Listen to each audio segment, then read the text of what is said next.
tir touche la victime et la touche dans des parties vitales. C'est pas une fois, c'est pas 2 fois, c'est 6 ou 7 fois. C'est voilà, le contrat exécuté. Le guet-apens est clair, net et précis.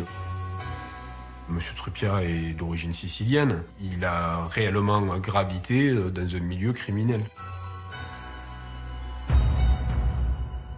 Quand on trahit un membre de Cosa Nostra, on est puni. Et la punition, c'est la mort. Il lui a brisé une guitare dans le dos et d'ailleurs elle a hurlé, mais c'était un cri abominable, un hurlement de bête. J'ai appris qu'elle était prostituée par mon frère, j'avais à peine 8 ans. On a accusé le coup et puis on a fait comme si c'était un travail comme un autre. C'est une femme des films noirs, des films italiens où, avec une personnalité très forte, qui a beaucoup donné et qui ne veut pas qu'on lui prenne. Joseph Truppia, il est mort devant chez lui, sous les yeux de son fils, abattu de 6 balles en pleine poitrine. Un bon père de famille, ce Joseph Truppia, qui élevait seul ses 3 enfants. Personne ne pouvait imaginer qu'il s'était longtemps fait appeler Monsieur Joe, et que ce Monsieur Joe avait exploité en France quelques-unes des spécialités mafieuses de sa Sicile natale. Trafic et proxénétisme. Il a mis jusqu'à 12 filles sur le trottoir. Mais avec le temps, Monsieur Joe s'est rangé des voitures et il a oublié que chez les Siciliens et les Siciliennes, une parole donnée ne se reprend jamais.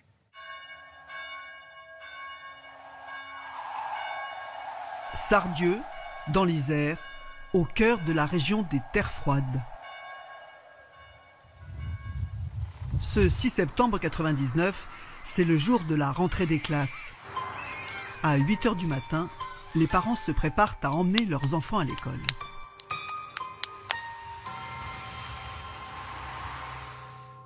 Quant à quelques rues du centre du village,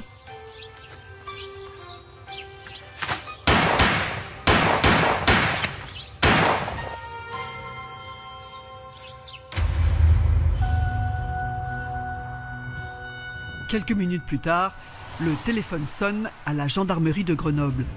Un homme vient d'être abattu devant chez lui, une exécution en plein jour, dans un village de 1000 habitants. La section de recherche prend tout de suite l'affaire en main.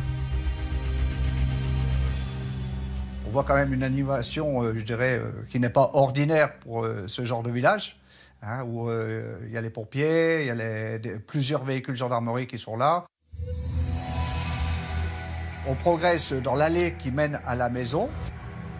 Au fond, au niveau du garage, il y a un véhicule dont la porte avant gauche, côté conducteur, est ouverte. On voit un pied, a priori, de quelqu'un qui est en position conducteur. Tué net au volant de sa voiture. L'homme n'a pas eu le temps de réagir. Il y a quand même de nombreuses blessures au niveau de la face et également au niveau du thorax. Et côté gauche, c'est le niveau du cœur. Donc cœur, poumon, donc des hémorragies internes importantes. Les gendarmes ramassent 6 douilles à côté de la voiture. C'est pas un tir qui a eu lieu très loin, où on aurait, entre guillemets, mitraillé, arrosé. Non, là, c'est des tirs quand même qui sont assez précis, concentrés. Ce n'est pas des tirs, ce qu'on appelle à bout touchant, parce qu'il n'y a pas de traces de poudre au niveau des orifices d'entrée. Donc le tueur se situe à la hauteur de la portière. La victime s'appelle Joseph Truppia. C'est un père de famille de 53 ans. Il a été tué sous les yeux de son fils de 14 ans. Ce matin-là, en fait, il se destinait à aller emmener son fils à l'école. Frédéric, le fils de Joseph Truppia, sortait les poubelles pendant que son père l'attendait dans la voiture. Tout est allé très vite. Au moment où lui sort du domicile, il va ouvrir le portail et il entend des coups de feu derrière lui. Des coups de feu qui sont tirés manifestement en direction de son père et il voit un individu qui part en courant dans sa direction, qui est de taille moyenne, qui porte une casquette, qui a des cheveux attachés à un queue de cheval. Donc à partir de ce moment-là, il va se réfugier chez des voisins. Frédéric ajoute que le tueur portait un masque bizarre. Alors que l'adolescent finit sa description, un voisin apporte aux gendarmes un précieux indice. Il y a un témoin qui a dit, effectivement, j'ai trouvé une casquette à terre, pensant qu'elle pouvait faire partie de la scène de crime. Je l'ai ramassée avec d'infinie précaution et dit, je l'ai posée sur le coffre arrière de la voiture pour la préserver. Si elle a été effectivement portée par le tueur, il a transpiré, il a peut-être laissé des cheveux. On va pouvoir probablement isoler un ADN. Derrière la maison de Joseph Truppiat, les gendarmes découvrent un trou dans le grillage du jardin. C'est par là que le tueur a dû se faufiler.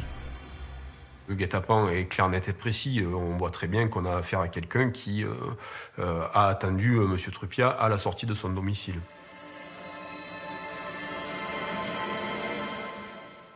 Un père de famille tué en plein jour, sous les yeux de son fils à l'heure de la rentrée des classes, c'est une exécution en règle. Les gendarmes doivent maintenant prévenir tous les membres de la famille. Frédéric explique qu'il a un frère et une sœur. Joseph Truppiat a été père de 3 enfants, un fils de 20 ans, une fille de 17 et Frédéric donc, le petit dernier de 14 ans. Il a la garde de ses 3 enfants, l'aîné vit chez lui, le fils cadet vit chez lui, sa fille est scolarisée à Grenoble, mais depuis quelques jours auparavant seulement. Il s'occupait d'eux matériellement, il s'occupait de leur éducation, il s'occupait de leurs loisirs. Il était un père qui consacrait sa vie à sa famille. C'est un homme qui est très présent à son foyer, qui s'occupe énormément de ses enfants, qui fait tout. Depuis 4 ans, Joseph Truppiat vit séparé de la mère de ses enfants, Catherine Siabarazzi. Elle habite à 50 km de Sardieu, à Fontaine. Les gendarmes se rendent donc chez elle pour lui apprendre la mort de son ex-mari. Les 4 enfants qu'elle a eus d'un premier mariage sont assommés par l'annonce du meurtre de leur beau-père. C'est choquant, je pense à tout le monde, je pense à mes frères et sœurs, je pense à ma mère. Voilà, les premières personnes auxquelles je pense, c'est elle. Catherine Siabarazzi part immédiatement pour Sardieu. Mais quand elle arrive, elle n'est pas la bienvenue. Les 3 enfants qu'elle a eus avec Joseph Truppiat sont très remontés contre elle, en particulier son fils aîné. Sa sœur me dit que les premiers mots qu'il lui a dit, c'est « Qu'est-ce que tu as fait ? Papa est mort, qu'est-ce que tu as fait ?» Les gendarmes sont abasourdis. Le corps de Joseph Truppiat est encore sur place et les 3 enfants accusent déjà leur mère. Il y a la conviction par les 3 enfants réunis de manière unanime que leur mère est, d'une façon ou d'une autre, à l'origine de l'assassinat de leur père. Même si elle est difficile à croire, pour eux, c'est la seule hypothèse possible, parce qu'a priori, M. Truppiat n'était pas menacé, n'avait pas de difficultés, n'avait pas de contentieux particulier avec qui que ce soit, si ce n'est avec sa femme dont il était en train de divorcer. Les enfants expliquent que leurs parents se déchiraient sur le partage du patrimoine.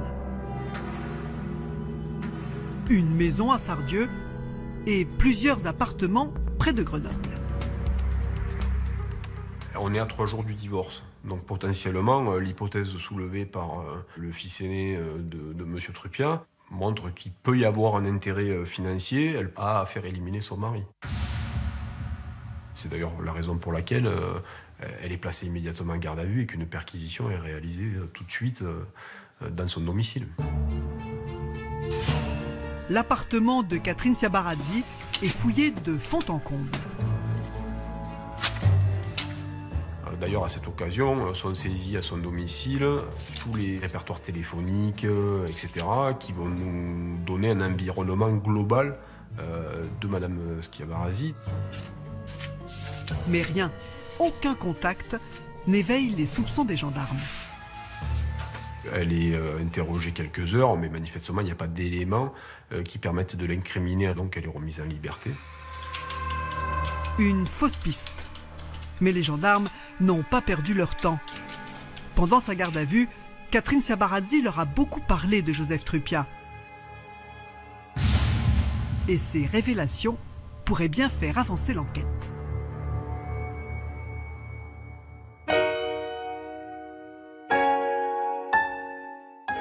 Raymond Pezzati, c'est vous qui êtes saisi de cette affaire, qui connaît en fait très vite 2 rebondissements. Le premier, ce sont les enfants de la victime qui accusent leur mère d'avoir fait assassiner leur père. Comment elle réagit, Catherine Ciabarazzi? Qu'est-ce qu'elle dit, elle? Bien sûr, elle conteste tout à fait avoir quelque chose à voir avec ce crime. Mais comment explique-t-elle que ses enfants l'accusent? Elle l'explique par le fait que son mari n'a de cesse de les monter contre elle et de dire du mal, de l'accabler. Elle l'explique de cette façon-là. Elle dresse un portrait au vitriol de son mari. Elle le présente comme un être dominateur, brutal, qui lui a enlevé toute liberté. Et qui faisait quoi, lui? Et donc elle dit qu'il avait des activités de proxénète. Parce qu'en fait, c'est ça le deuxième rebondissement, c'est que cet homme qu'on croit être un bon père de famille, en fait, il s'avère être une personnalité pas très recommandable quand même. Hein.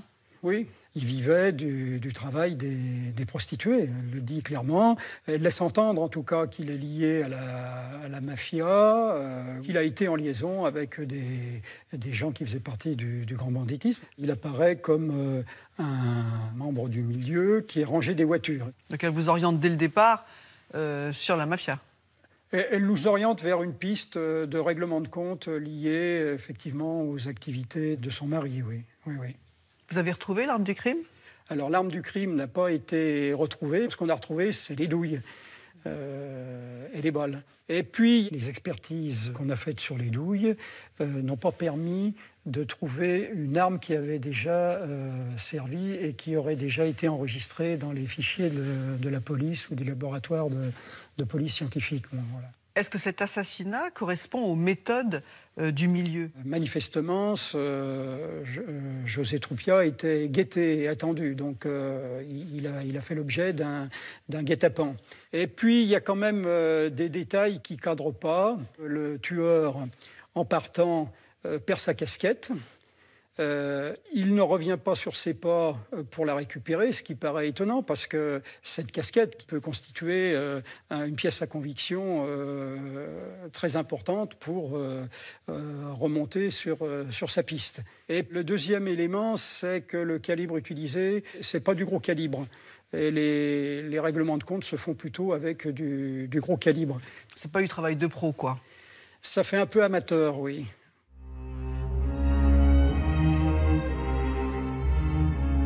À quelles affaires Joseph Truppiat pouvait-il être mêlé? L'homme a-t-il été victime d'un règlement de compte? Vu le mode opératoire de l'assassin, c'est évidemment la première piste à suivre. Monsieur Truppiat est d'origine sicilienne. Il est issu d'une famille où on compte de nombreuses personnes qui sont connues de la police, de la justice, de la gendarmerie. Il a réellement gravité dans un milieu criminel. Dans le milieu, on l'appelait Monsieur Joe. Le proxénète avait fait travailler des filles à Paris et à Grenoble et il fréquentait de nombreux voyous, et pas n'importe lesquels. Il y a des relations entre Monsieur Truppiat et ce que l'on appelle les Italo-Grenoblois. Les Italo-Grenoblois. Ces mafieux d'origine italienne ont émigré à Grenoble après la Seconde Guerre mondiale. Le milieu italo-grenoblois était connu pour vivre notamment de la prostitution, mais également du racket organisé sur le Grenoble des années 80, fin des années 90. La ville est vite devenue la base arrière des truands siciliens, mais aussi lyonnais, marseillais ou corses, qui savaient y trouver les caches, les receleurs ou les hommes de main dont ils avaient besoin. Les trafics en tout genre ont prospéré, les exécutions aussi. Règlement de compte, lutte d'influence, affrontement entre bandes rivales, la ville de Grenoble est secouée depuis plusieurs mois par une guerre de gangs meurtrière. 7 morts et Pendant des années, la mafia italo-grenobloise a gangréné la ville, au point qu'une commission d'enquête parlementaire a même été mandatée. Il est manifeste qu'il y a quelque chose à Grenoble. Grenoble est une ville particulière parce qu'il y a une colonie sicilienne qui est importante. Et dans toutes les villes d'Europe où il y a une colonie sicilienne importante, il y a des implantations mafieuses. En France, à Grenoble, il y avait comme une reproduction du modèle du système mafieux de Somatino. Somatino, un village au centre de la Sicile, le berceau de nombreux voyous, et celui de Joseph Truppia. Il y est né en 1946, dans une famille de petits paysans.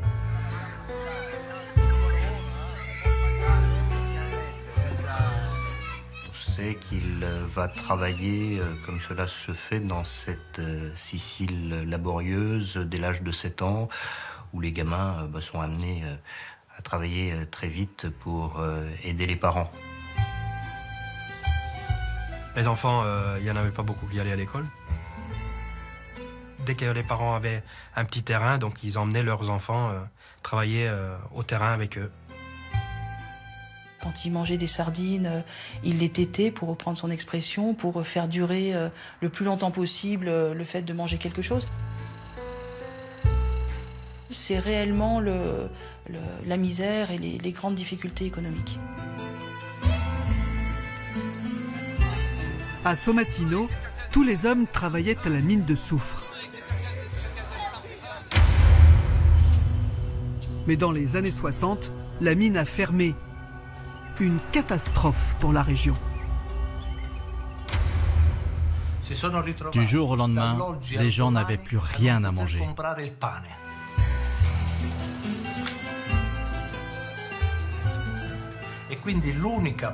La seule solution, c'était l'exil.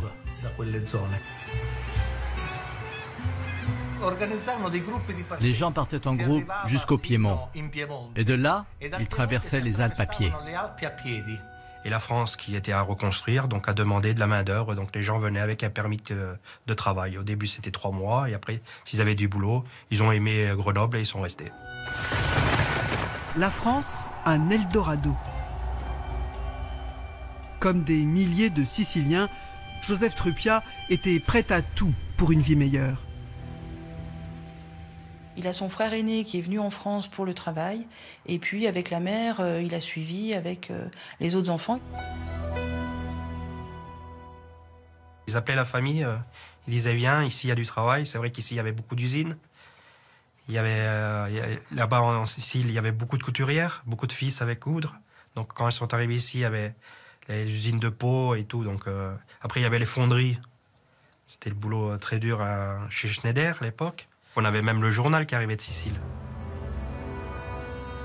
À Grenoble, Joseph Truppia a toujours gardé des liens avec la diaspora sicilienne. Alors les enquêteurs continuent à fouiller le passé du proxénète. Et ils exhument une histoire particulièrement intéressante. Une histoire qui commence 15 ans plus tôt à la gare de Rive, près de Grenoble. Le 3 juin 1994, Joseph Truppia a été arrêté avec l'un des chefs de la mafia de Somatino, Calogero Pulci. Un homme que toutes les polices d'Europe recherchaient. Il appartient à l'organisation criminelle Cosa Nostra. Il était accusé du meurtre d'un homme et de tentative de meurtre sur 2 frères.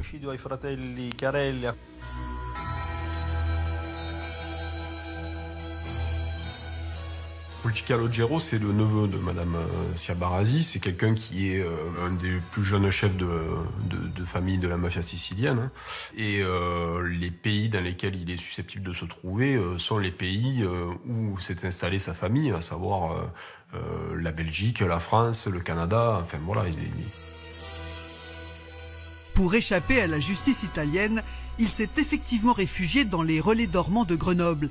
Et c'est à Sardieu qu'il s'est caché chez sa tante. Mais en arrivant chez eux, Pulci avait un trésor.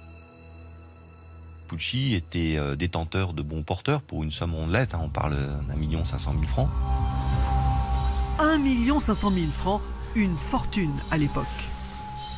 Mais quand la police française l'a arrêté, Pulci n'a pas eu le temps de récupérer son magot. La précieuse valise est restée à Sardieu, chez Catherine et Joseph Truppia. Pulci a été extradé en Italie. Il n'a jamais revu ses bons porteurs. La question qu'il se pose nécessairement Pulci, c'est comment ils ont disparu. Est-ce qu'ils ont été du coup encaissés dans son dos et que, en quelque sorte, le trésor a été détourné et que les uns ou les autres ont pu en profiter? Et si ce quelqu'un, c'était Joseph Truppia? Il aurait détourné ce que détenait Pulci postérieurement à son arrestation pour encaisser lui les bons porteurs et qu'il aurait eu des comptes à rendre à ce sujet. Et que c'est pour cela qu'il aurait pu être exécuté parce qu'il n'aurait pas payé sa dette.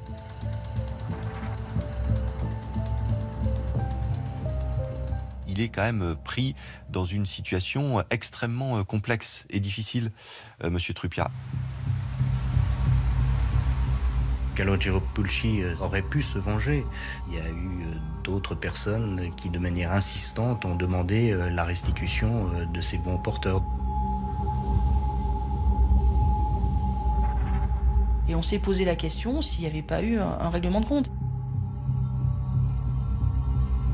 Un règlement de compte orchestré par Calogero Pulci.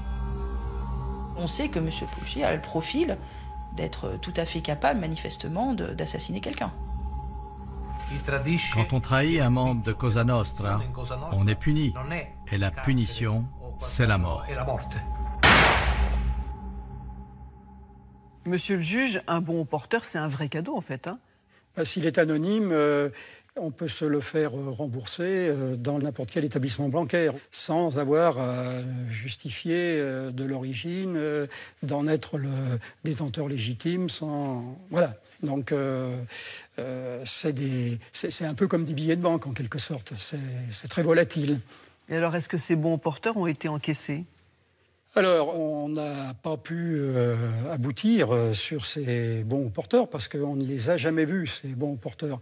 C'est un des fils de Catherine Ciabarazzi qui explique que c'est sa mère qui les a trouvés, si ma mémoire est bonne, et qu'elle les a remis à Joe Truppia, qui, lui, a obtenu des instructions, alors par des voies parallèles, de Pulci. On parle de parloir sauvage, pour savoir ce qu'il devait faire de ces bons porteurs, et que la réponse a été de les brûler, et que Joe Truppia les a brûlés. Ce Pulci, est-ce qu'il peut correspondre à la description du tueur ? Alors oui, au niveau de la taille, et le fait qu'il ait des cheveux longs ou des cheveux rassemblés en queue de cheval ou en catogan. Et vous arrivez à le localiser ? Vous arrivez à l'entendre ? Assez rapidement, on sait qu'il est emprisonné à Caltanissetta, en plein milieu de la Sicile. Mais ça n'empêche pas qu'il peut être... commanditaire. Il peut être commanditaire, parce que, bon, on sait bien que les prisons ne sont pas hermétiques. Donc vous allez l'entendre ? Je donne commission rogatoire internationale à la section de recherche de Grenoble, aux officiers de police judiciaire qui étaient en charge de l'enquête, pour aller entendre Calogero Pulci. Et qu'est-ce qu'il dit alors, ce Pulci ? Alors, on s'aperçoit qu'en fait, il n'a pas d'acrimonie particulière vis-à-vis de Joseph Truppiat. Qu'au contraire, il a l'air de beaucoup l'apprécier. Ce qui, alors peut-être joue-t-il la comédie. Et les bons porteurs, justement, ils se plaignent de leur disparition ou pas? Je crois qu'il n'en parle pas. Mais dans son interrogatoire, il y a un tournant. À un moment donné, on lui décrit physiquement le profil du tueur et il se met à trembler, il entre dans une espèce de transe en disant mais oui, je sais qui c'est qui a fait ça et il nous désigne une personne qui serait, d'après ce qu'il explique, un relais de la mafia sur Grenoble. Et cette personne, vous l'avez retrouvée ? On a trouvé ce monsieur, on l'a entendu, mais il avait un alibi ce jour-là, donc il ne pouvait pas se trouver à Sardieu quand les coups de feu ont été tirés et quand Joseph Truppiat a été assassiné. Donc cette piste mafieuse, vous la refermez complètement ? Oui, on n'a pas persisté dans cette direction.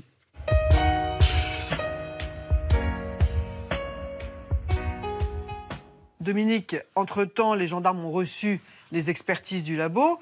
Alors, est-ce que la casquette a parlé? Oui, Frédéric. Le laboratoire génétique du CHU de Nantes a réussi à isoler un ADN sur un cheveu retrouvé à l'intérieur de la casquette. Alors, on sait qu'il existe deux types d'ADN. L'ADN nucléaire, celui qu'on trouve dans la matière vivante, dans le noyau de la cellule, la salive, le sperme, le sang, la sueur, qui est très caractérisant, très précis. Vous avez, vous, un ADN nucléaire unique et personne d'autre au monde n'a le même ADN nucléaire que vous. Ensuite, il y a l'ADN mitochondrial. Alors, c'est celui qu'on retrouve, par exemple, dans les éléments pileux, dans les cheveux, dans les poils. Dès lors qu'ils n'ont plus leur bulbe, eh bien, dans le cheveu ou dans le poil, on peut retrouver cet ADN mitochondrial, mais encore une fois, il est beaucoup moins précis que le nucléaire. Et quel est le type d'ADN qu'on a retrouvé donc dans la casquette? Dans la casquette, on a retrouvé l'ADN mitochondrial, le moins facile à travailler, le moins caractérisant. Mais c'est quand même un indice important. Oui, mais ça ne donne qu'une indication aux enquêteurs. Pourquoi? Parce que cet ADN mitochondrial, il est transmis par la mère à tous ses enfants. Vous avez donné à tous vos enfants le même ADN mitochondrial. Votre sœur, qui a le même que vous, a donné à ses enfants le même ADN mitochondrial. Ce qui veut dire qu'entre cousins et cousines, on peut avoir ce même ADN qu'on appelle aussi un ADN de famille. Et on sait que cet ADN mitochondrial, ça n'est pas un ADN de la famille Pulci. Donc voilà ce qui a permis aux juges de fermer la porte de la mafia. Il faut maintenant trouver d'autres suspects et comparer leur ADN à cet ADN mitochondrial qu'on a retrouvé dans un cheveu.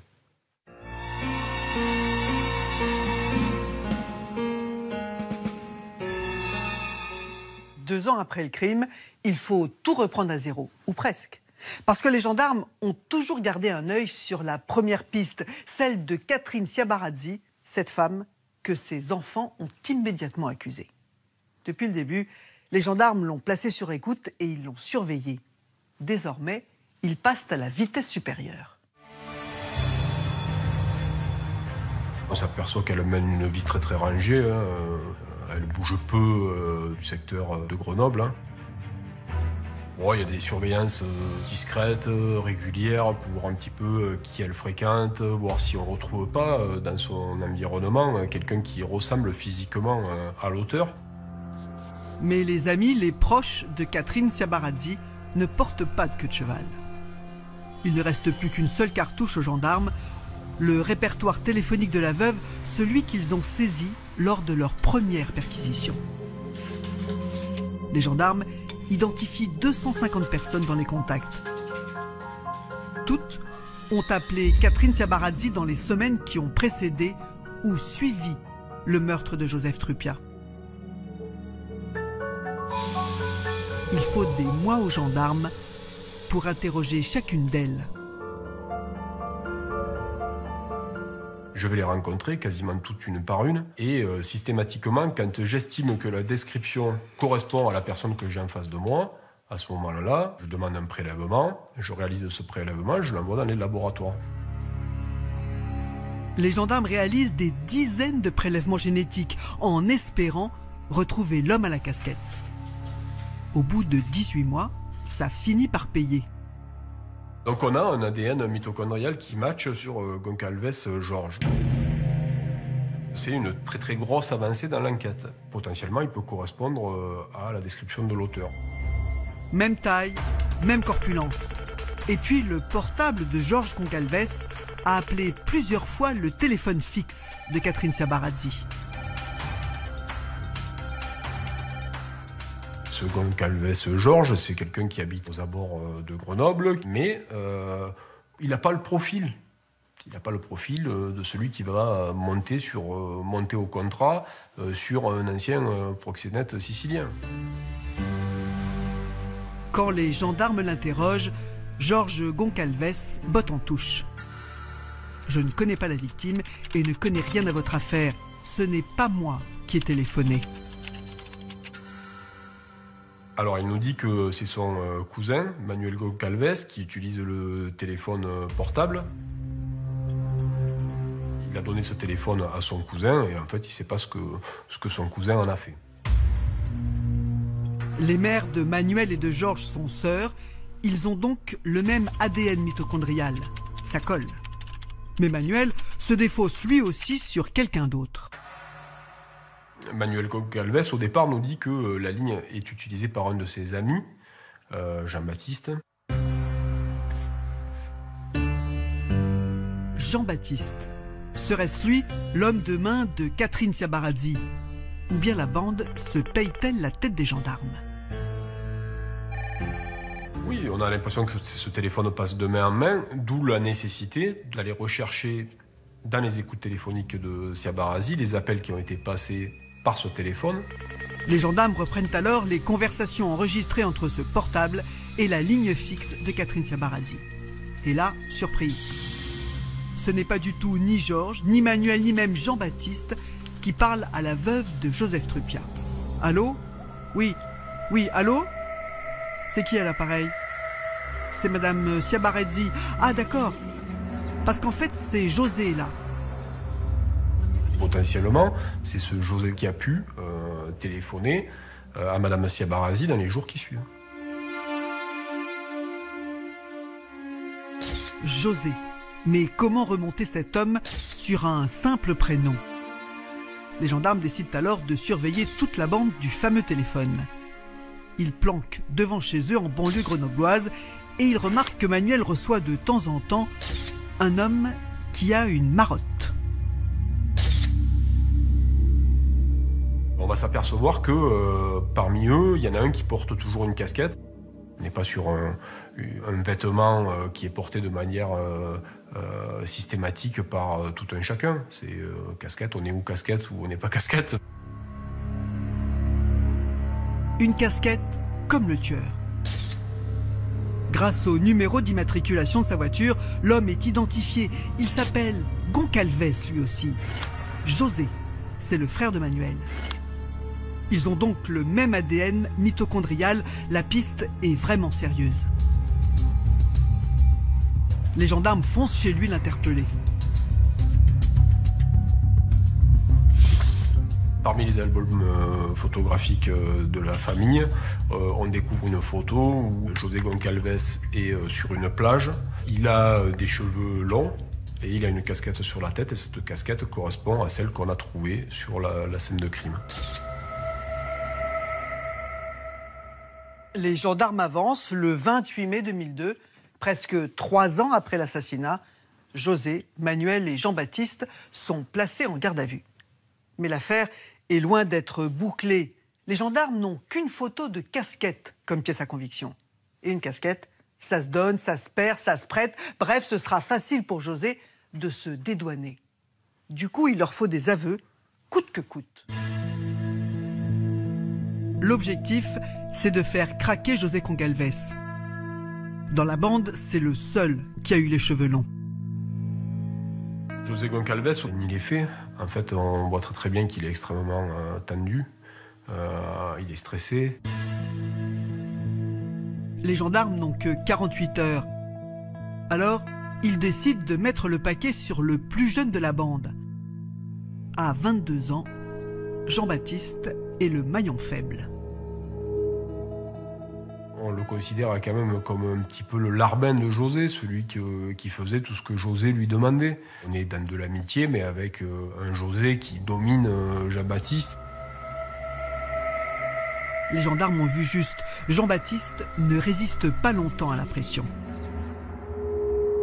Au bout de quelques heures, il passe à table. Il raconte ce qu'il a fait la veille du meurtre.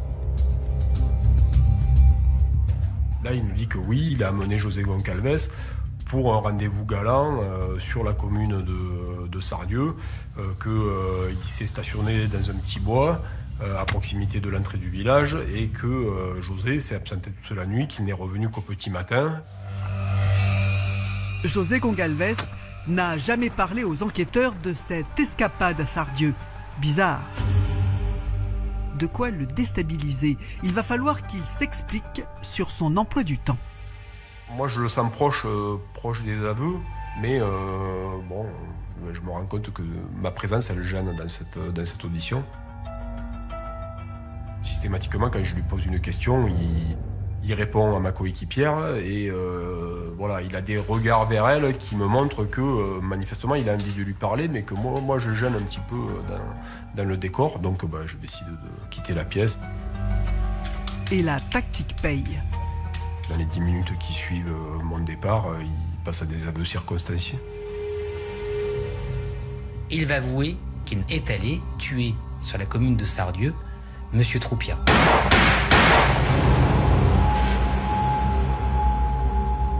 Les gendarmes insistent. José Goncalves poursuit sa confession. Le soir du meurtre, il va se parquer dans un four, un petit local qui est un four à pizza en fait de la famille Troupia. Et il va attendre. Il est 4-5 heures du matin, il va attendre le lever du jour et surtout le moment où Joseph Troupia emmènera son fils mineur à l'école. C'est à ce moment-là que José Goncalves sort de cet abri et tire à plusieurs reprises.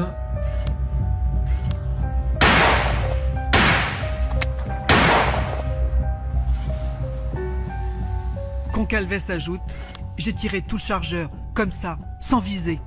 Et il jure qu'il ne connaissait pas Joseph Troupia. Alors pourquoi cette exécution? Qui l'a payé?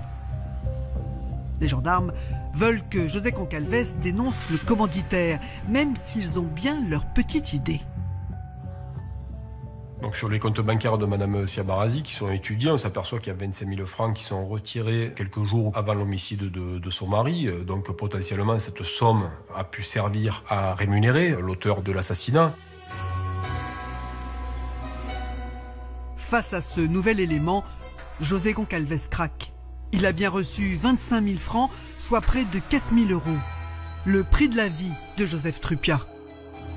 Et c'est bien Catherine Siabarazi qui lui a remis l'enveloppe, et pas seulement. Il nous raconte le fait que c'est elle qui a fourni l'arme du crime, qui sont allés s'entraîner dans les bois en tirant à plusieurs reprises pour essayer cette arme. Frédéric et ses frères et sœurs ne s'étaient donc pas trompés. Chacun d'eux avait quand même un petit espoir en disant peut-être que c'est quand même pas elle, parce que ça reste notre mère, et que même s'ils le savaient, ils avaient du mal à y croire. Donc il y a malheureusement ce petit espoir qui a disparu à ce moment-là. De se dire qu'elle a été capable à un moment, cette mère, de faire tuer son père sous les yeux du fils. Donc voilà, ils ont appris un certain nombre d'informations qui ont été au-delà de ce qu'ils imaginaient. Le 30 mai 2002, Catherine Siabarazi est arrêtée chez elle. Les enfants de son premier mariage comprennent alors que ce sont leurs demi-frères et sœurs qui ont mis les gendarmes sur cette piste. On n'était pas du tout au courant qu'en fait, ils avaient soupçonné ma mère et que régulièrement, très souvent, ils étaient au commissariat de police pour appuyer sur cette version. Et j'étais paniquée, je comprenais rien, je savais pas, voilà. Et ça a été, voilà, ça a été terrible, quoi. Monsieur le juge, après les aveux de Goncalves, vous entendez Catherine Siabarazi. Comment ça se passe entre vous? J'ai vu arriver dans mon bureau une petite dame quinquagénaire, d'allure plutôt sympathique.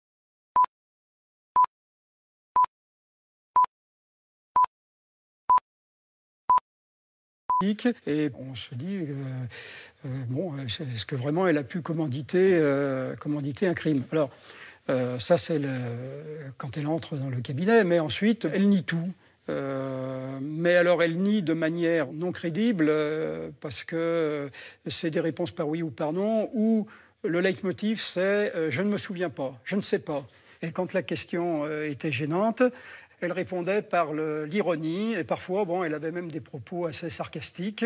Elle éclatait de rire. Alors, en plein milieu de l'interrogatoire, voilà. Donc, vous les mettez tous en examen pour... Alors, je mets José Goncalves en examen pour assassinat, évidemment, puisqu'il est l'auteur des coups de feu. Je mets en examen Catherine Chiabarazi pour complicité d'assassinat.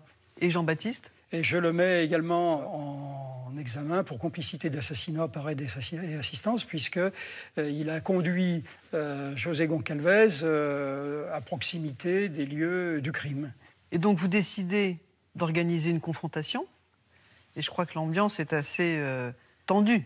Madame Chiabarazi continue à tout nier ou à reconnaître le strict minimum. Petit à petit, elle reconnaît qu'elle les a connus, qu'elle leur a confié des travaux, et elle n'hésite pas à les invectiver. Elle manifeste sa désapprobation de manière assez ostensible, puisque, il faut la rappeler plusieurs fois à l'ordre. En fait, en commanditant le meurtre de son mari, elle se comporte un peu comme une mafieuse, en fait. Elle applique les méthodes de la mafia, oui, d'une certaine manière, puisque, elle ne veut pas apparaître. Elle passe par un intermédiaire.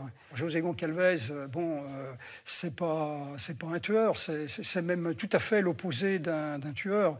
Il y a tout un contexte qui a fait que lui, qui paraissait très gentil, qui paraît ne pas vouloir faire de mal à une mouche, se lance dans un acte aussi insensé.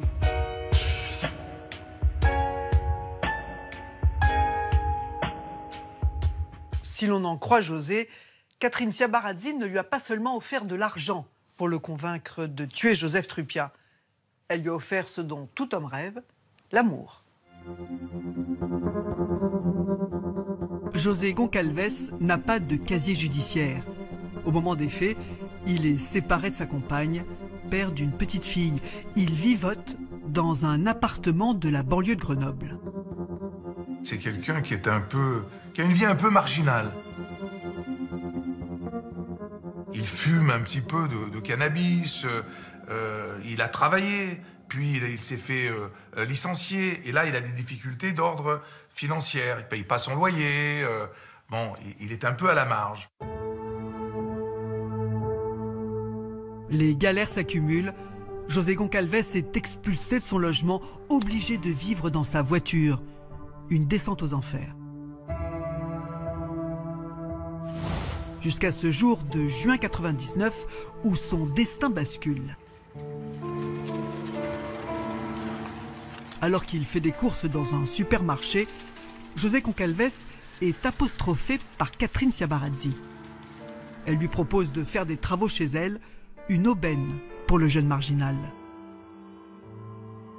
C'est elle qui va le voir, c'est elle qui le drague un peu, d'après ce qu'il peut dire. Et puis elle l'emmène chez elle pour faire des travaux.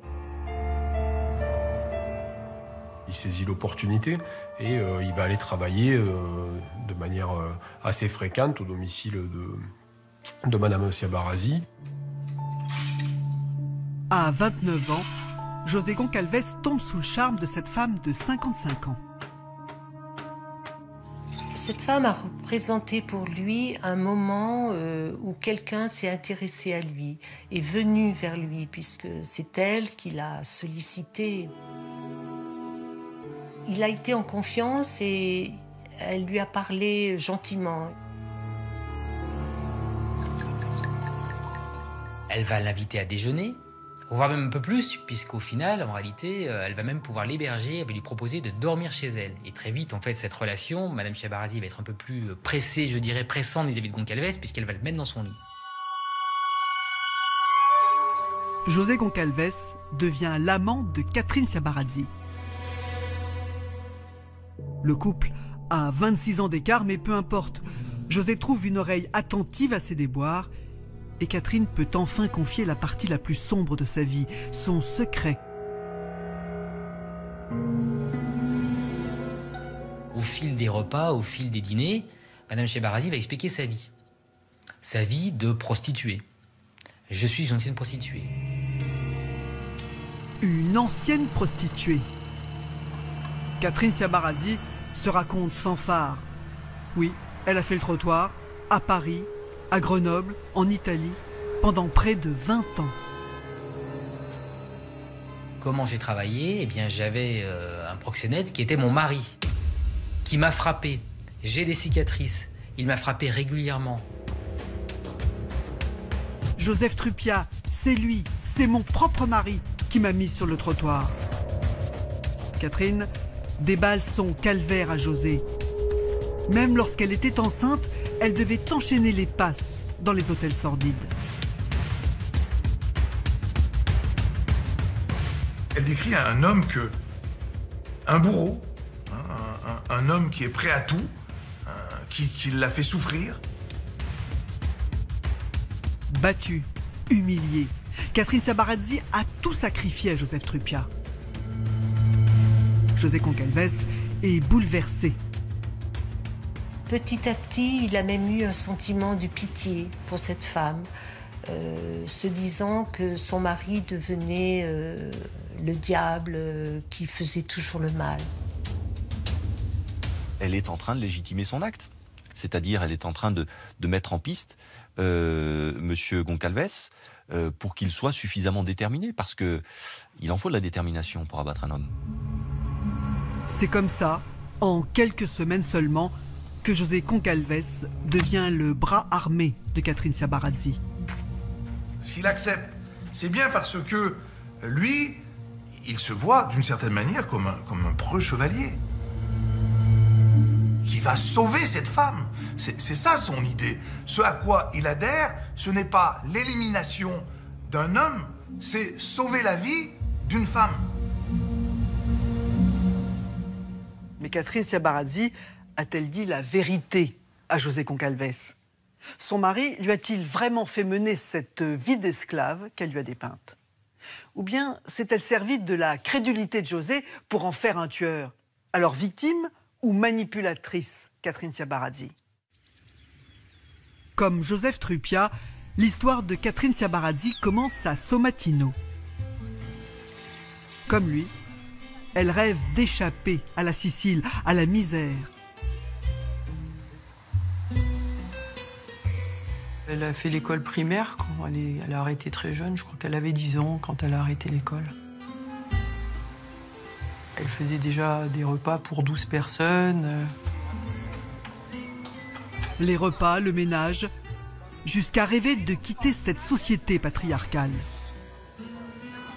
La jeune fille était plutôt considérée comme une servante, donc au service de l'homme. Il fallait mettre les chaussures, les pantoufles au père. Il n'y avait pas de liberté. C'était vraiment... c'était dur, en fait. Elle en parlait quand même comme quelque chose de difficile. Elle s'est opposée, d'ailleurs. Hein. Elle a, à plusieurs reprises... elle s'est pris des coups sur la tête par son frère, son père, parce que ben voilà, elle prenait les choses un peu à la dérision et qu'il y avait les valeurs n'étaient pas les mêmes pour elle que celles qu'on lui avait inculquées. Son salut, Catherine croit le trouver dans le premier homme de sa vie, Vincenzo. Il voulait quitter la Sicile pour travailler à Grenoble. Elle l'a épousé à 15 ans seulement. C'était lui, mais ça aurait pu très bien être quelqu'un d'autre. Hein. En fait, ça a été plutôt pour elle un tremplin pour fuir sa famille. Elle nous a toujours dit, elle ne l'a pas aimé. Mais en France, Catherine n'est pas plus riche qu'en Sicile. Son mari ne travaille pas beaucoup et elle enchaîne les grossesses. À 21 ans, elle est déjà mère de 4 enfants. Au niveau argent, c'était très difficile, c'était même la misère. Elle était couturière et donc elle travaillait souvent le soir très tard. Elle a aussi travaillé à l'usine pour renflouer les caisses, quoi. Mais la sueur ne remplit pas l'assiette des petits. Elle avait souvent pas suffisamment de lait et elle coupait d'eau nos biberons. Et puis parfois, il y a une voisine qui voyait dans l'état où on se trouvait. Et quand elle allait faire ses courses, elle lui ramenait un litre de lait, elle lui laissait. La misère comme une malédiction. Les 4 enfants sont retirés et placés dans des foyers. Catherine quitte Vincenzo pour en finir avec la Sicile, mais l'île lui colle à la peau. Un autre homme entre dans sa vie, lui aussi vient de Somatino, c'est Joseph Truppia. C'est vraiment un homme qui la faisait vibrer. Elle ne voyait sa vie ne passait que par lui. Il lui avait sûrement fait les promesses d'une vie meilleure, plus confortable. Elle avait l'impression qu'elle allait voir le jour avec cet homme. Un coup de foudre. À 29 ans, Catherine ne vit plus que pour Joseph, alors que ses enfants sont trimballés de foyer en foyer. Le souvenir que j'ai de mon enfance, c'est quand même d'être dans l'attente perpétuelle, de se dire quand est-ce que je vais la voir, quand est-ce qu'elle va venir. Elle a dû faire le choix entre lui et nous, parce que lui, il ne voulait pas s'encombrer de nous. Donc, en fait, elle a fait son choix. Un choix, mais peut-être pas le bon. Dès qu'on le contrariait, en fait, il s'en prenait après ma mère. C'est elle qui recevait les coups. Il lui a brisé une guitare dans le dos et d'ailleurs, elle a hurlé, mais c'était un cri abominable. Un hurlement de bête. Nous, on était petits, donc on pleurait, on se mettait contre elle et on attendait qu'elle revienne à elle. Et même quand il la violentait pas physiquement, il la traitait de serpillière, il lui crachait dessus, on était présents. Il avait une violence verbale qui était aussi terrible que quand il l'a frappée. Et Catherine encaissait, acceptant en France ce qu'elle refusait en Sicile. Le machisme, la vie d'esclave. C'est comme ça qu'elle s'est retrouvée sur le trottoir. Et en fait, j'ai appris qu'elle était prostituée par mon frère. J'avais à peine 8 ans. On a accusé le coup, et puis on a fait comme si de rien n'était, comme si c'était un travail comme un autre. Et martel en tête, on aimait notre mère, on la voyait déjà peu, et on était très respectueux finalement de ce qu'elle pouvait faire, même si c'est pas très noble. Catherine Sciabarazzi enchaîne les passes, jour et nuit. Elle m'avait raconté, c'était un terrain assez minable. Et donc, le peuple l'avait amené là. Et voilà, il y avait 50, 100 hommes, je ne sais plus combien elle m'avait dit, et qui passaient comme ça, qui défilaient. Et elle subissait, elle faisait.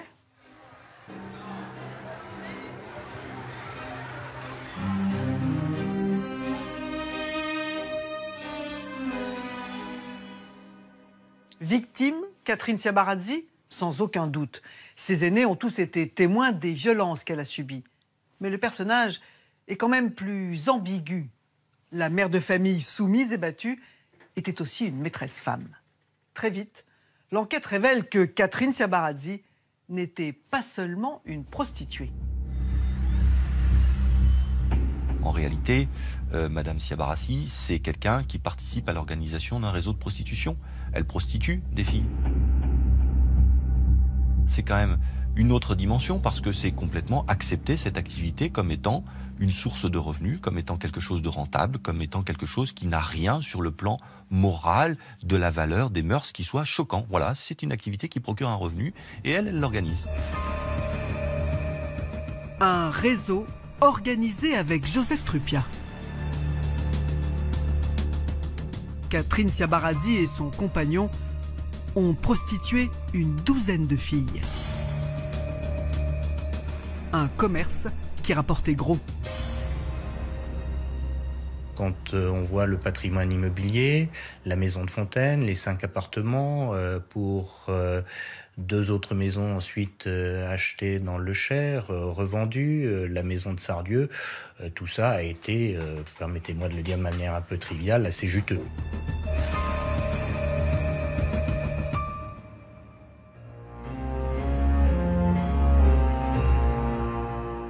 Dominique, ils ont fait fortune, les Trupiat, avec ce qu'on appelle le proxénétisme immobilier. Oui, ils ont gagné beaucoup d'argent, Frédéric. Alors, on est au début des années 80. Ils ont acheté des studios dans un quartier chaud de Paris, le quartier de la gare Saint-Lazare, de la rue de Budapest.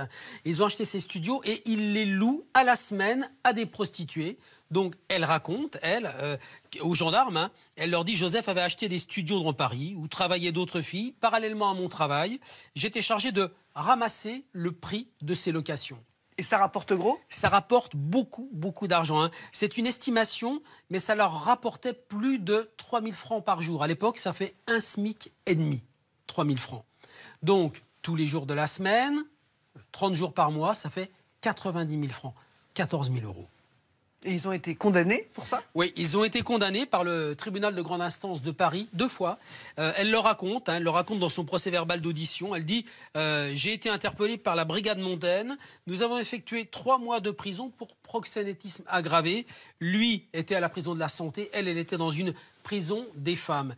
Et à leur sortie de prison, eh bien, ils décident d'aller se faire oublier un peu. En province, ils vont ouvrir une pizzeria à Nevers, dans la Nièvre, où ils vont rester quelques années avant de revenir à Grenoble, quand tout ça s'est un peu tassé, quand on parle moins d'eux. Et ils achètent leur maison à Sardieu. Donc, un terrain d'abord, une maison qui va être bâtie sur ce terrain. Tout va bien, ils se marient en 1993, et puis, 4 ans plus tard, eh bien, lui demande le divorce. Donc la procédure va être engagée. Elle, évidemment, elle n'est pas d'accord avec ce divorce. Elle quitte la maison et c'est là qu'elle va dire aux gendarmes « Il voulait en fait récupérer tous mes biens, Joseph, hein, pour ne pas que mes enfants... » Ceux du premier lit, donc? Ceux du premier lit, ces 4 premiers enfants de mon premier mariage, profitent de ce que nous avions gagné. Donc, quand ils se séparent, eh bien, tout l'argent amassé qui a servi à acheter des biens immobiliers va être au cœur de cette querelle dans le couple. Les gendarmes sont persuadés que le mobile du meurtre, c'est le divorce. À 52 ans, Joseph Trupiat espérait bien refaire sa vie. Il vit avec ses enfants, ils ont recréé leur cellule familiale à 4. Et je crois que la croix est définitivement faite sur Madame Siabarassi, en tout cas pour le père. Catherine Siabarassi, elle, n'arrive pas à tourner la page et elle se remet difficilement d'un accident vasculaire cérébral. C'était quelqu'un qui avait énormément de mémoire, qui n'avait pas de calepin, d'agenda, elle savait tous ses rendez-vous. Là, elle avait perdu la mémoire, elle était ralentie, elle n'arrivait plus à s'organiser, à anticiper. C'était devenu très difficile au quotidien. Et puis, elle est devenue encore plus dépressive. Elle, finalement, reste une femme assez seule. Elle n'accepte pas d'avoir cette vie qui est en train de se recroqueviller. Elle ne veut pas que ce soit lui qui ait le dernier mot dans la vie. Catherine Siabarassi ne supporte pas d'avoir été abandonnée par son homme. Après toutes ces années de sacrifice. Elle prend conscience que tout ce parcours douloureux qu'elle a traversé pendant des années, elle l'a fait pour un leurre. Elle l'a fait pour quelqu'un dont elle attendait un changement de vie. Et en fait, ce quelqu'un la ramène à la case départ. La case départ, la Sicile, la vie de la petite immigrée débarquée sans le sou à Grenoble. Pour Catherine Siabarassi, pas question de divorcer, même s'il faut se battre jusqu'à la moindre petite cuillère. Quelques mois avant le meurtre, alors que le couple est convoqué au tribunal pour la garde des enfants, Catherine Ciabarazzi ne se présente pas à l'audience. Elle a mieux à faire. Et elle va se présenter au domicile familial avec des camions de déménagement et une équipe de gros bras. Elle va remplir son camion, le fils aîné va arriver, elle va gazer le fils aîné avec à la coup de bombe lacrymogène. Les gendarmes vont intervenir, faire vider le camion et elle va repartir. Des méthodes de voyous, ça ne fait pas peur à Catherine Ciabarazzi, et tant pis pour ses enfants. Elle, plutôt que d'aller se battre à Vienne pour récupérer ses enfants, elle profite du fait que Truppia ne soit pas là pour aller dévaliser le domicile familial où vivent ses enfants. C'est signé. Son intérêt, c'est pas d'avoir une vie avec un amour maternel, c'est piquer des biens. L'argent est une idée fixe chez Catherine Ciabarazzi. Elle faisait toutes les déchetteries. Elle récupérait, par exemple, elle avait 5-6 cuisinières. Elle récupérait tous les boutons au cas où pour réparer une autre. Elle avait une forme de... Enfin, c'était pathologique, hein. Donc elle dépensait pas pour elle. Elle faisait pas de cadeaux aux enfants ou quoi que ce soit. Donc en plus, cet argent, il était fait pour être mis de côté, pour être cumulé, mais pas pour être dépensé. Oui, c'est la cagnotte de sécurité. Et pour elle, c'est vital.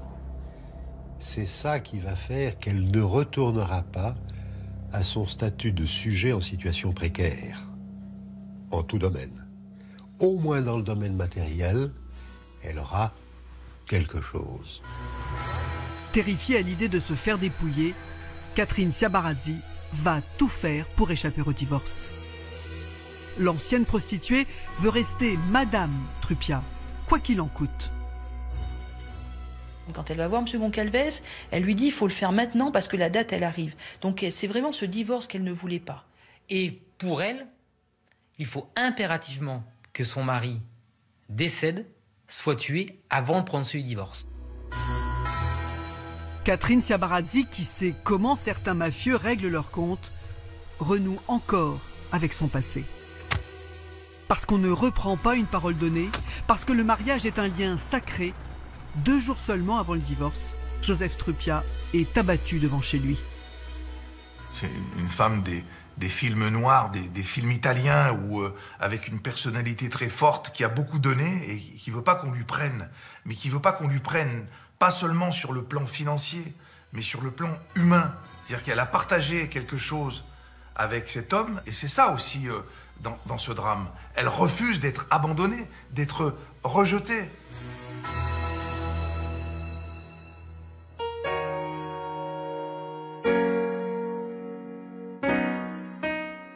Maître Ripert, vous avez été l'avocat de Catherine Ciabarazzi.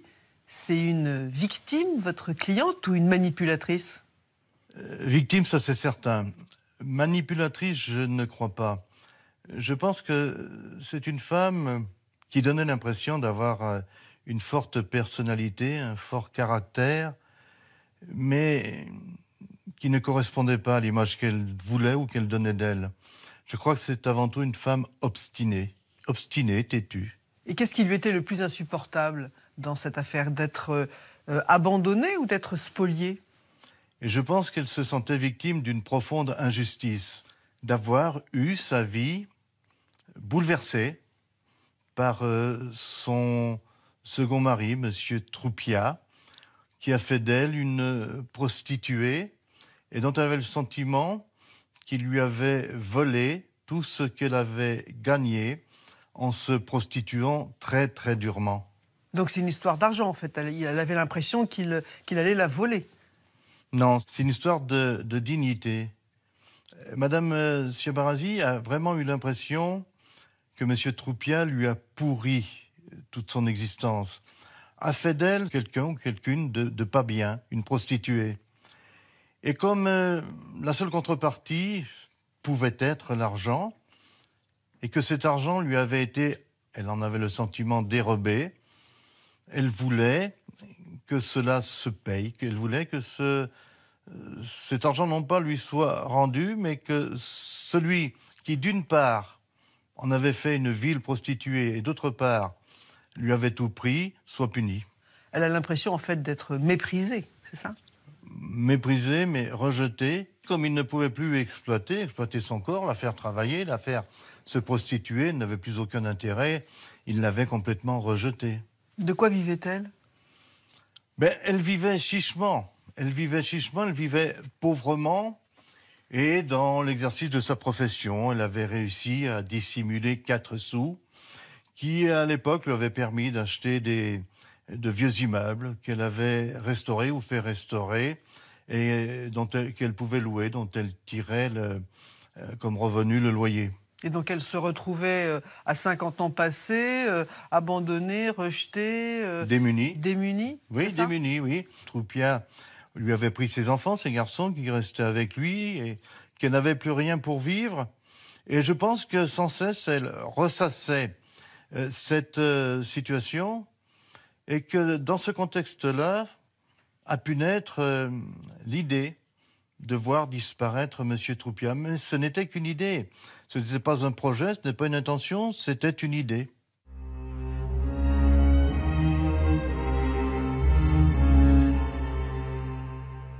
Trois ans après l'assassinat de Joseph Truppia, le juge organise une reconstitution à Sardieu.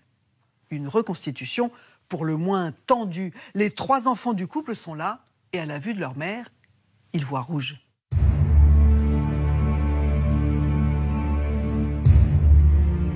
Le souvenir que j'ai de cette reconstitution, c'est au tout début, quand Madame Siabarassi arrive, où les enfants ne la regardent pas, parce qu'ils ne peuvent pas la regarder. Ils ne l'appellent pas leur mère. Hein. Le fils cadet, il l'appelle sa génitrice quand il est poli. Il faut dire que les enfants Truppia ont un lourd passif avec leur mère. On vous raconte des anecdotes où, par exemple, vous avez la fille qui est scolarisée à l'école primaire, donc elle est toute jeune, elle part en voyage scolaire.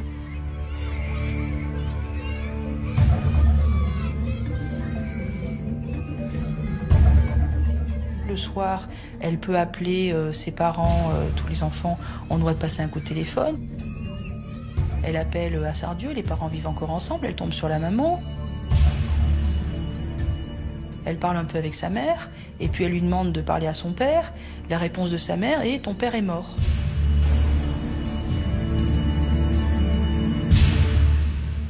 À une gamine qui a 7 ou 8 ans. Donc la gamine lui fait répéter, la mère lui répète « ton père est mort ». La gamine tombe en larmes, les maîtresses s'en mêlent, prennent le téléphone, demandent ce qui se passe.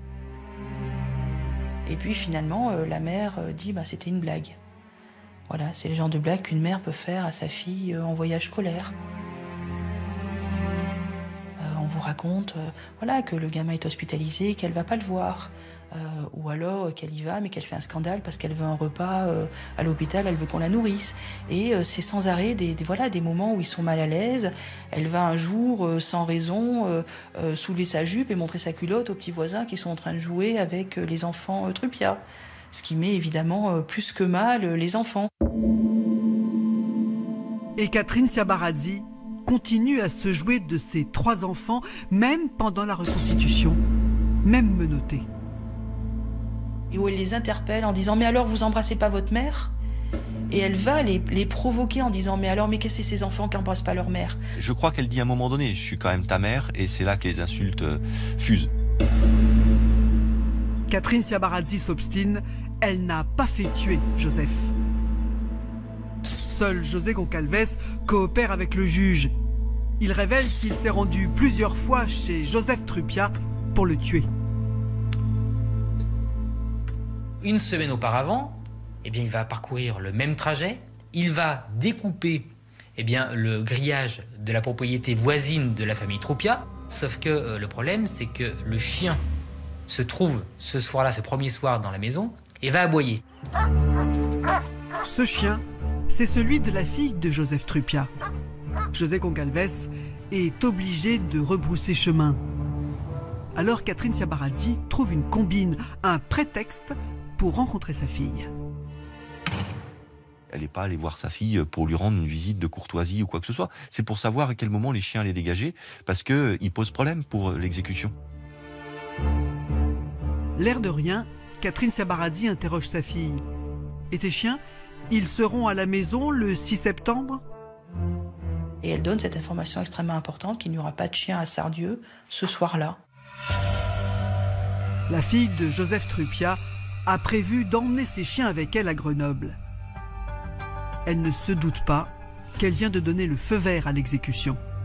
Elle se rend compte qu'elle a été manipulée et que l'intérêt que sa mère pouvait avoir cet après-midi-là pour sa vie, pour le mode de fonctionnement de la famille, c'était uniquement pour avoir des informations, parce qu'en plus le temps passait, le 8 septembre arrivait, donc il fallait absolument avoir le maximum d'informations. Elle se rend compte qu'elle a été manipulée par sa mère. Une fois le champ libre, José Goncalves est revenu le 6 septembre, affublé d'un masque et d'une casquette. L'expert en balistique démontre qu'il a tiré 6 fois. Depuis le départ, il va se présenter comme le personnage perdu qui a tiré cette série de coups de feu presque sans regarder tellement c'était trop dur, tellement c'était horrible et insupportable. Pour se dédouaner, Goncalves décrit au juge un tir complètement aléatoire. Mais l'expert intervient. Il est impossible à réaliser parce que les tirs, ils sont systématiquement dans le prolongement de l'axe de la victime qui s'écroule. Il n'y a pas un tir qui va partir à côté, etc. Les tirs touchent la victime et la touchent dans des parties vitales. Et c'est pas une fois, c'est pas 2 fois, c'est 6 ou 7 fois. C'est voilà le contrat exécuté. Et dans la 405, les gendarmes ont retrouvé une douille accablante. Ce qui montre clairement que le coup de grâce a été donné en rentrant le bras à l'intérieur du véhicule. Il faisait un travail, donc il a fait son travail jusqu'au bout. Et pour le faire jusqu'au bout, il fallait nécessairement qu'il vise M. Truppiat pour être sûr de l'assassiner.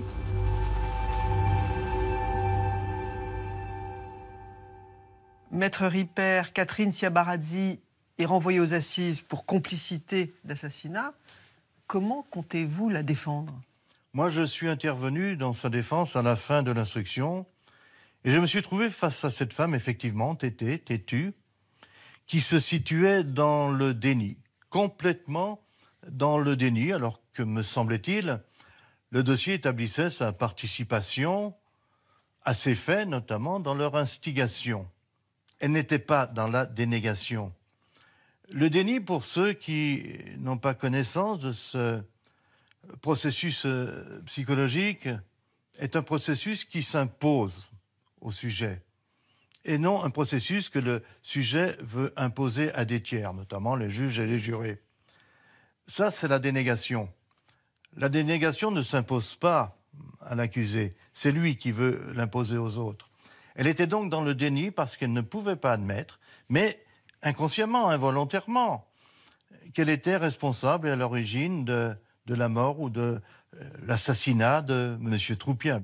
Vous voulez dire qu'elle croyait réellement qu'elle n'y était pour rien? Quelqu'un qui est dans le déni ne maîtrise pas ce déni.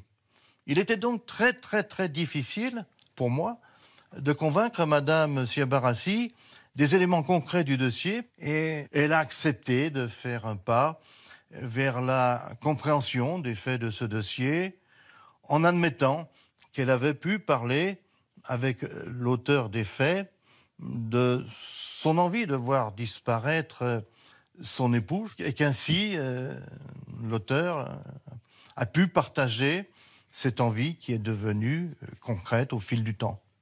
Maintenant, la réalité du partage des responsabilités entre les deux, moi, je ne l'ai jamais su. Et j'ai plaidé que cette responsabilité était bien partagée, que M. Goncalves avait bien fait sien cette intention de Mme Ciabarazzi. D'ailleurs, la dernière fois, je crois, il est allé seul sur les lieux et il agit seul.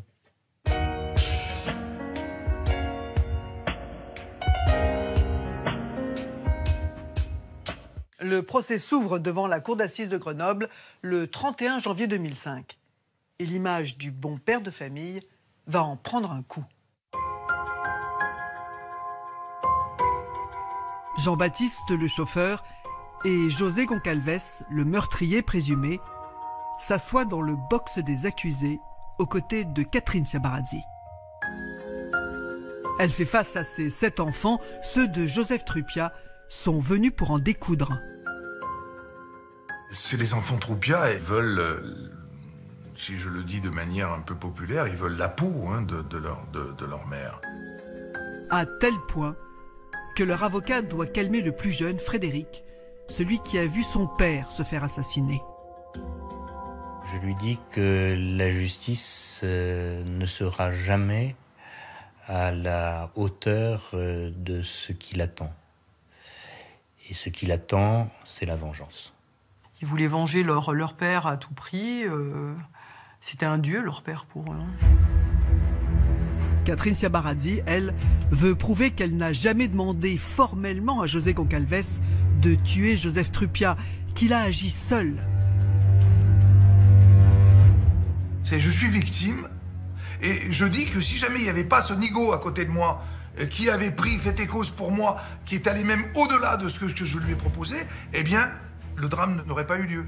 Et donc, pour être sur cette ligne, il faut qu'elle adopte le positionnement, et elle est très forte, de manque de discernement, de l'altération. Elle se rappelle plus de son âge, elle se rappelle plus combien elle a d'enfants. Elle donne vraiment l'image de quelqu'un qui a tout oublié, où l'AVC a eu des conséquences énormes. Elle fait tout pour donner des réponses évasives, pour dire qu'elle se rappelle de rien. L'accident vasculaire cérébral, c'est le va-tout de Catherine Ciabarazzi.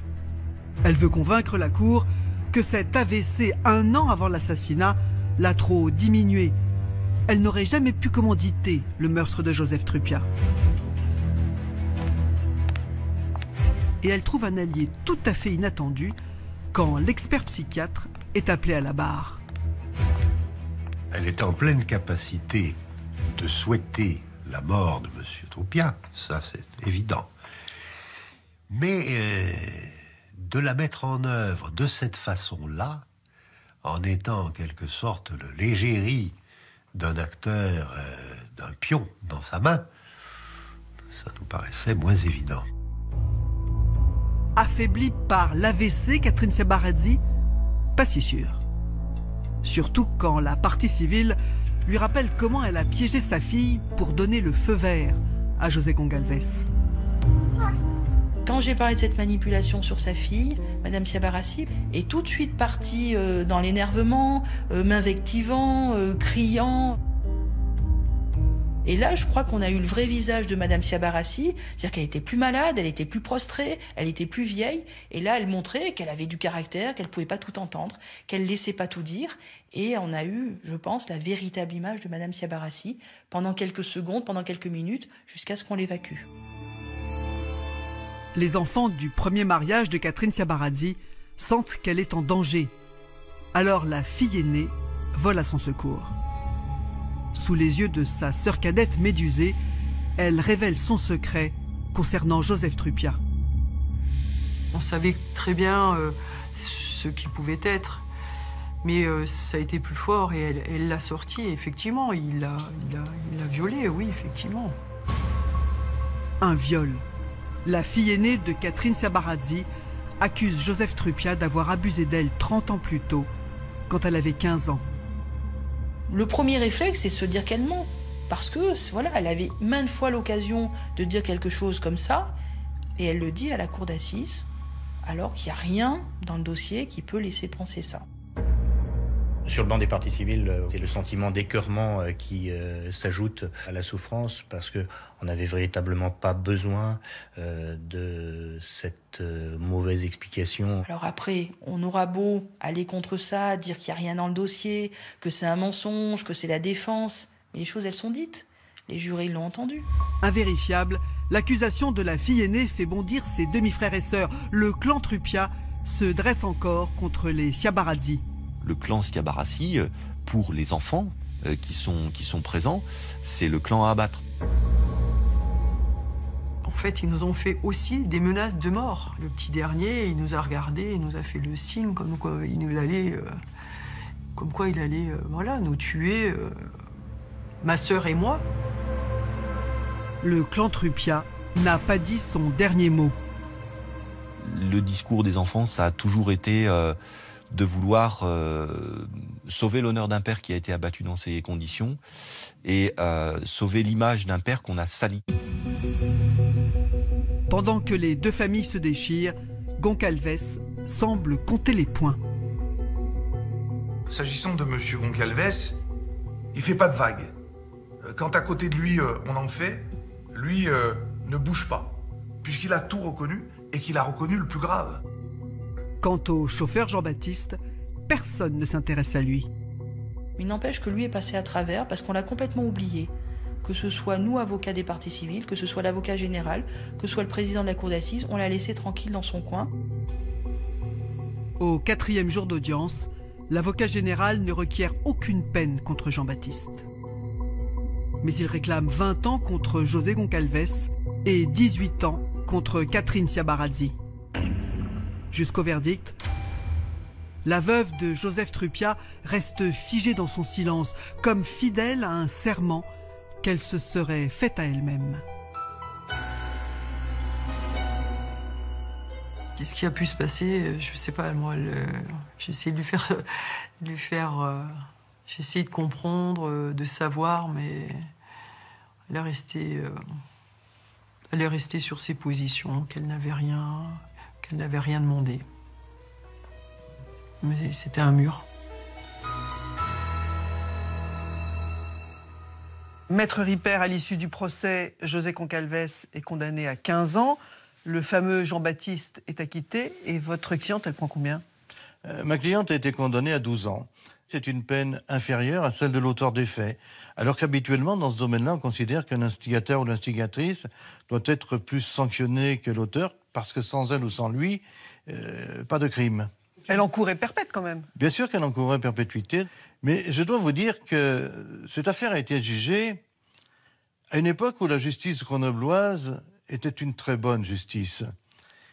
C'était une justice qui était à l'écoute des gens qu'elle jugeait, des citoyens, des citoyennes, des justiciables.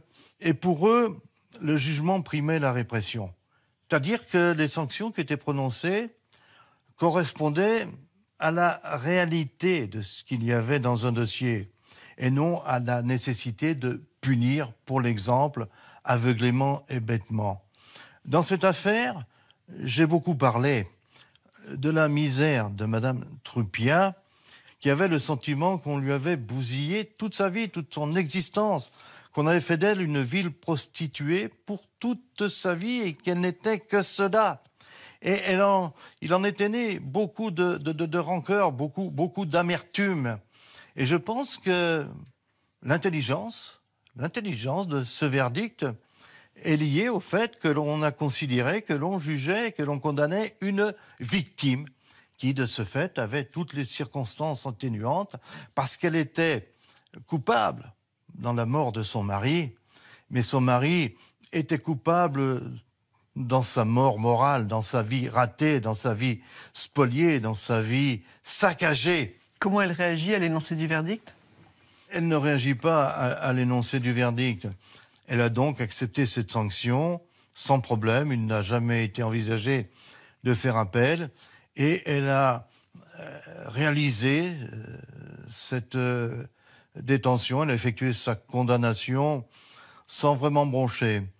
Et elle a vécu cette incarcération seule, dans son coin, dans son isolement, je dirais peut-être dans son monde et dans ses idées à elle, avec le soutien de l'une de ses filles qui lui rendait fréquemment visite, qu'il aimait, qu'il encourageait, mais c'était son seul soutien affectif, son seul soutien humain.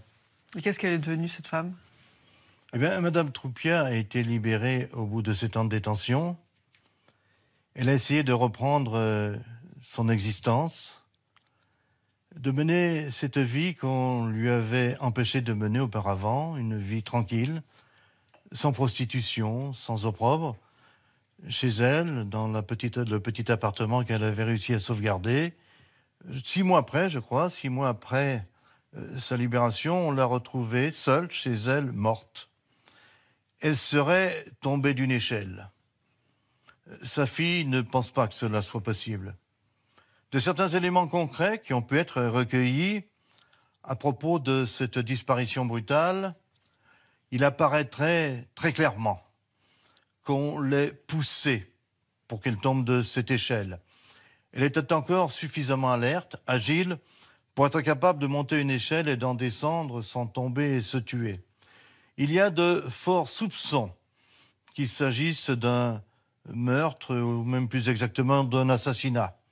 Voilà, c'était une prostituée, une pute, elle a mené une existence de prostituée. Elle a été condamnée pour complicité d'assassinat. La justice ne s'est pas intéressée plus que cela à sa mort. Il n'y a même pas eu d'enquête. Une pute de moins. En France, cela